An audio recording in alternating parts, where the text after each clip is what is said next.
Hello. In our conversation about Christianity and ethics, it's important for us to start our conversation about where people get their motivations for how they behave. Uh, and also, it's important for us to differentiate slightly ethics and morals. Now, there's a great deal of overlap between ethics and morals, but there's also some things that are distinct to both as well. Ethics and morals, if you look at it, think about a diagram where if you paint the circle of morals, that has to do with what one believes to be right and good behavior and good thoughts on a matter, and in terms of differentiating right and wrong, good and evil. But ethics will take on a distinctly social component to it in regards to how you treat one another, treat others, how you interact with others in a social, a vocational setting. Now, what we want to talk about is in ethics, dealing specifically Christianity and ethics, oftentimes even a subject like that will use ethics and morals almost interchangeably. But there are distinctives to both. Moral, something may be immoral, but it just is my own behavior because of because of, you may say ideologically you believe that your body should be taken care of, that it's a creation of God, that there is a certain stewardship that you feel such that you should be not taking things into your body. You would think it's immoral to damage your body in some way because because if it's God's creation, because you're tasked with taking care of it, or because you think you perceive there to be some sort of biblical mandate about taking care of your body and not mistreating it. For this reason, there's some Christians that won't get tattoos because they see in the Bible some mandate about marking or cutting yourself or doing something with your own body, even though it doesn't affect your relationship or your behavior with others. So they would see that that's something that's on the spectrum of morality, the moral scale. However, way over on the other side of that scale, where we look at something that's more distinctly in the ethics region, you would see that there are things that you could that are ethical behaviors in terms of fair dealing and being honest and interacting with others in a way that you would want them interacting with you, that creates the level playing field in business, in law. And so as a result, there are sometimes, because there's extensive overlap between morals and ethics, but there are times when you might be able to say, that may not be ethical, but it is moral. Or on the other end of the scale, you may be able to say, that's not moral, though it is ethical. Here's an example. Take the example of the defense attorney. A defense attorney may see that as their responsibility to defend their client, even though they look at their client and say, and realize that this person is just very guilty of the crime they've done. However, that defense attorney is sworn by a set of ethics, an ethical code that requires that they offer a vigorous defense for that client. The justice system works upon the prosecution bringing their case, the defense attorney making them forcing them to prove their case, so that there's some resistance to the accusation. In our system of justice, in the American system of justice, we always say that person is supposed to be assumed innocent, presumed innocent, until proven guilty. Now we know in popular culture that sometimes it doesn't completely play out. The news headlines are full of times when it seems though something's never gone to court, it's now even gone to a trial, and all of us are really convinced of someone's guilt already before it's even gone under the scrutiny of a trial where a defense attorney would make you prove your case and sometimes demonstrate that the case is really fragile and falls apart. But nevertheless, let's say a defense attorney has a client that they believe to be guilty of some heinous crime.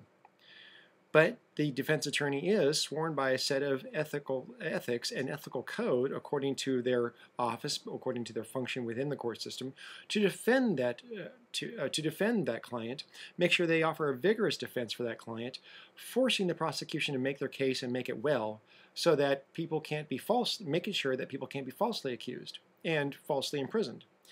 In their mind, the defense attorney says, yes, I know this person is guilty. I believe that they may be.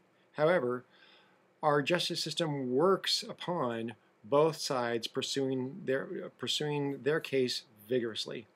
If someone fails to fulfill their responsibility, then the system breaks down in other ways. So therefore, the defense attorney may at that moment feel that stress, that strain of, is it moral to defend this person that I think is guilty of a crime? They may wrestle with that. However, they can be certain that it is ethical for them to offer a vigorous defense for that person because that's their role in the larger, scheme of the justice system. Take on the other end of the spectrum. You say, well, okay, well, that's an example of something being ethical, though the morality of it gets called into question. How could something possibly be moral but unethical? Let's take the case of Corrie ten Boom, whose story was recorded in the book The Hiding Place, in which it was described how she and her family hid Jews of Europe in their home when it was known that the Nazi Gestapo during the 1930s and 40s and the German SS were going from house to house through various different neighborhoods, rounding up Jews to either concentrate them in inner city ghettos, or to round them up and take them to concentration camps.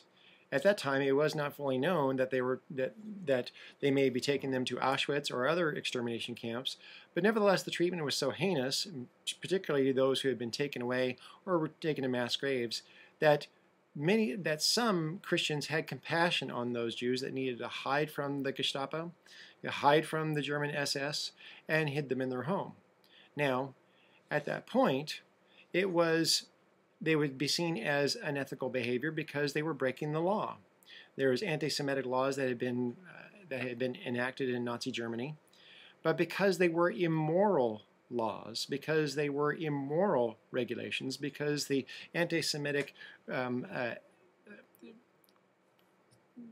behaviors and laws and practices of Nazi Germany were immoral, it was a moral act to defy that law and hide your Jewish neighbors in your home away from the Gestapo.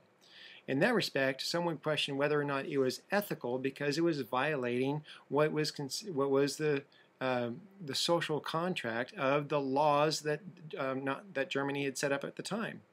So it might be considered by some unethical because they lied about, do you have any Jews in your home? No. They deceived German SS. In fact, because it wouldn't be considered socially ethical for that period, some in the Christian tradition have even gone so far as to suggest that it was a sin for them to lie about having Jews there. I don't agree with them at all. I don't agree with that position. I think that they made a moral decision. It simply wasn't ethical according to what was the lawful and considered right behavior for Nazi Germany at the time. So that's an example of something being moral, though someone might not have considered it ethical. On the other end of that spectrum is the defense attorney who has to behave ethically, though it really gives him a moral conundrum to, sometimes based upon the client that he has. Those are examples of the spectrum that we're looking at when we want to see, is there differences between ethics and morals? And even though there's considerable overlap, are they always synonymous? Frequently they are. Oftentimes when people talk about ethics and talk about morals, they very much are seeing them overlap. But in those areas where they're distinct, it's important to see that typically that has to do with personal conviction, personal views of what is of morality, whereas ethics will have a social component. What is expected in a society, what is lawful, and what you've agreed upon, what's been agreed upon, either vocationally, it's an expected behavior in a social, vocational, or legal interaction. So those are the differences that you'll see. Now, dealing with Christianity and ethics. Christianity does, and has been shown, you're seeing this from your reading right now in Wogeman, the history of ethical thought as it leads up from the beginnings of Christianity and continues through various different philosophers of history. Now, that ethical behavior winds up being, used interchangeably with morality or morals also. What's the reason why someone arrives at the moral stand that they have? Now, I think as a Christian, if a person is a Christian, people who may be taking this class may not be, but if a person is a Christian, that winds up having moral implications for them because By being Christian, there's a certain set of assumptions that they've accepted from the beginning. Anytime someone considers something moral or not, they're doing so based upon a set of assumptions that they already have in place, whether or not they admit to them. For example, if a person considers a behavior moral, then that morality is based upon their beliefs. Their beliefs are based upon the revelation that they accept. That revelation is based upon the revelation they accept in the form of the Bible or in the form of God speaking to them. And that revelation is based upon the assumption of theism. They're a theist as opposed to, say, a atheist who believes there's no God.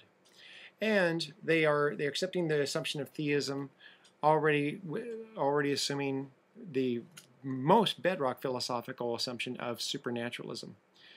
Now, so we have these competing philosophies a person can have.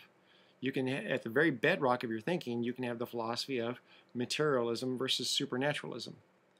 Materialists just think there is only material. So naturally, they would be an atheist. If nothing else exists but material, then that would be a materialist. The person, a true materialist, doesn't believe in God, but spirits or souls of the dead. There's this idea when people die, they just die. There's no other afterlife beyond that. So there's not a soul, there's not any sort of ghost floating around. There's nothing else to expect. A person is alive until they're not. But there's nothing else but material. That would be a materialist. Well, a Christian, starting out, would say that they are a supernaturalist, meaning there's material, yes, but there's more than that. There's the supernatural. There's not merely the natural, there's the supernatural. Which means, now some may take the thoughts of supernatural, and they may say, well, I believe in the supernatural, but maybe not a God. They may believe in many gods. They may be a polytheist. They may be a person who believes in the supernatural, but takes that in the direction of spiritism, various different spirits that inhabit the world or people. But the Christian starts out with the assumption of being a supernaturalist. Then they add to that the philosophical assumption with the bedrock view of being a supernaturalist as opposed to a materialist. Then they add to that the layer of being a theist as opposed to, they're not an atheist, they're not a polytheist, they are a monotheist. That's what Christian adds to the view of being a supernaturalist. They add to that the view of being a theist, meaning there is a God. And a Christian not only assumes that there is a God, they think there's one God, a monotheist. So now there's great monotheisms of the world like Judaism, Islam, and Christianity. But the Christian, at the very least, adds that layer of theism, or specifically monotheism. Now, beyond that, they add, on top of the monotheistic level, they add another layer of being positive, or positivist, or being positive that there is possible to know God, as opposed to an agnostic who thinks you can't know God. But the Christian is positive you can know God. They already have that confidence. But the Christian suggests, how can you know God? Through natural theology, or just the empirical view of the world? In essence, empiricism. Do they get their theology? Do they get their beliefs through empiricism? Means I observe the world and see how it works, and that's how I form my view of God? No. The Christian has the added philosophical assumption of revelation. They're a revelationist. They assume that God must reveal himself to us in a way we would not otherwise know. And a Christian is willing to accept as revelation that body of work that is contained in the Bible.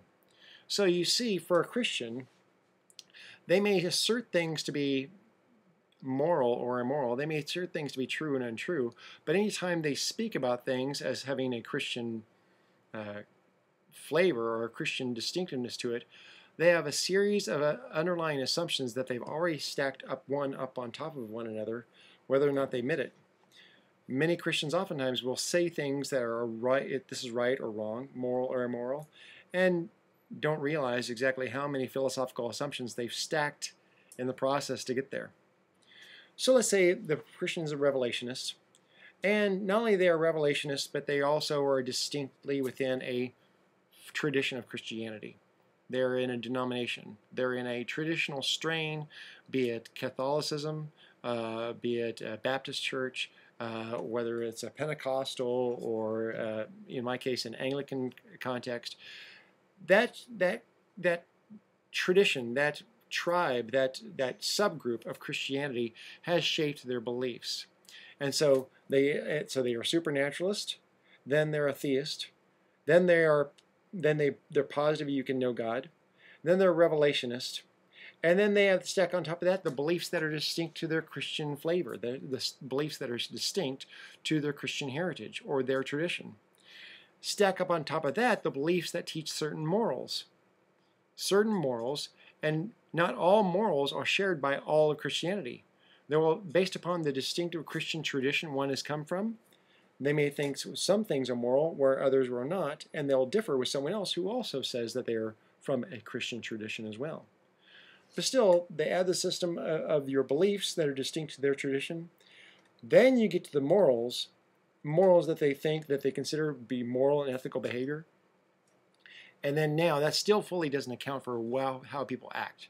You still have to add to that moral, the will and opportunity to perform that moral or ethical behavior. So, starting with the assumptions of supernaturalism versus theism, supernaturalism versus materialism, and then theism versus atheism, and then monotheism versus polytheism, and then being positive of knowing God versus an agnostic, or being a revelationist instead of an empiricist. And then stack on top of that the beliefs of their distinct tradition. And then stack on top of that the morals that distinct tradition believes. Anytime a Christian claims ethical or moral, makes an ethical or moral assertion, all of the stack, or the pyramid, if you will, of all of those previous assumptions are supporting that assertion. They may not be aware of it, they may not admit it right away, but anytime that a Christian or someone this is a course on Christianity and ethics, but of course the ethical behaviors can come from ethical behaviors or systems can come from people of other belief systems, but in this one, when someone says that they believe something's right and wrong based upon a Christian conviction, it has all these underlying assumptions that already, whether or not they admit them, they're there. And oftentimes you have to ask them, did you mean to say that? Or by what assertion, by what assumptions do you hold that would lead you to say that? That's what it's important to get at. Because one of the things we want to do in this course is ask you to ask yourself and others the question, by what standard do you say that? On what authority do you say this is ethical and moral behavior? By what rationale do you make that assertion and expect others to live by it? And we'll ask the person, we'll look through and make sure that their assumptions are intact. Later on in the course, well, very soon, you're going to watch the video Collision with Douglas Wilson and Christopher Hitchens. And that question comes up, by what standard? By what rationale do you say these things should be so? I want to encourage you to pick up a book. Well, not you don't have to buy it, but I read a book on by what standard, Rosas Rushdoony, and Rushdoony has been examining the philosophy of Cornelius Van Til. Cornelius Van Til is someone who has been is a Christian thinker who, in the 20th century, asked the question, by what standard do you say things are moral or immoral, right or wrong, ethical or unethical? And you need to be able to answer that question, by what standard, by what authority, by what rationale do you declare things good or bad, right or wrong, ethical or unethical? Because ultimately, if a person doesn't share your underlying assumptions, how do you convince them to share your morality or your ethics? If they don't, for example, Christians will oftentimes say, I consider something to be moral or immoral, ethical or unethical, and try to persuade others to follow suit and to think the same way about a similar circumstance. That person's not a Christian. They may come from a position of a different belief system or a position of no belief system. So the question is, how do you ask somebody to abide by morals that you yourself get? How do you ask someone else to abide by ethics and rules, or particularly morals, abide by morals that you say yourself you get from a position, from your belief system, and they don't share your belief system? How do you do that? If I say moral behavior or moral thought or moral attitude about situation X is, I'm instructed as a Christian to think this about X, that it is moral or immoral. And I turn to a person and say, I think you should think similarly about situation X, that it is moral or immoral. They may ask me, why do you think that? Why do you think this about situation X? And my response to them is, because I'm a Christian. Fine, okay, I'll accept that.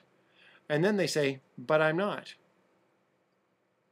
How is it that you expect I will share your view of that thing without the same underlying assumptions to arrive at it?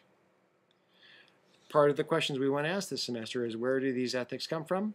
How do you arrive at moral behavior if you don't have the same underlying assumptions? Now, morality and ethics do coincide, and they have a tremendous amount of overlap. And in this case, oftentimes, especially in our reading, they're being used synonymously. So we'll deal a little bit with some of the differences between those two, but for the most part, it's important to think how you arrive at your moral choices. Obviously, you think some things are right and wrong. You're not an amoral people. Most people, unless they're a true sociopath, they still have a sense of morality of this or that should not be done, or it should be done for others, or even done to myself. So the question I have is, by what standard do you say such things? On what staircase, on what buildup of assumptions do you make that assertion that something is right or wrong, ethical or unethical? How do you arrive at that point and expect others to hold to it also? Now,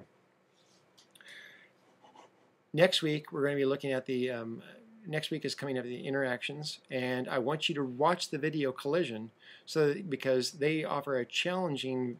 The video is very challenging about Douglas Wilson asking the same question: by what standard do you say such things? And if you have a theistic framework, specifically that of a Christian, that's going to arrive at certain moral assertions.